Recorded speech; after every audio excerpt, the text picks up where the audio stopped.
Hello and welcome. Thanks so much for joining in. I'm Andrew and I'm very excited to show you what React can do. So this course is broken up into two major parts, and in each part we're going to build a complete application. So with part one, the focus is the fundamentals. How do we get React on our machines? How do we actually write some basic React code, rendering things to the browser? And how do we respond to user interaction?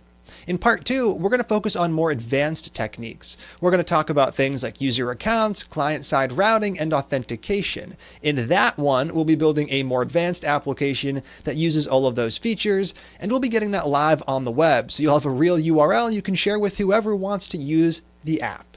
Now, before we get into any of that stuff, I do want to take a quick moment to talk about what you can do to get help if you get stuck as you're moving through the course. Every single lecture in this course has its own Q&A area, and this is a place for you to ask questions if you get stuck. So maybe you run the program and your output is different than mine. Maybe you run an installation command and yours fails with some sort of cryptic error message. Regardless of what's going wrong, I am here to help. All you have to do is open up a question in the Q&A, but there are a couple of things that do make good questions. So first up, context. What were you trying to do? Did you run a command? Did you click a button? Did you run the program in a certain way? That information goes a long way towards helping me figure out exactly where in the program the issue most likely lies. Second up, a screenshot. If you are getting any sort of strange output or an error message, a screenshot makes it really easy for me to see exactly what's going wrong. And last up is the project code itself.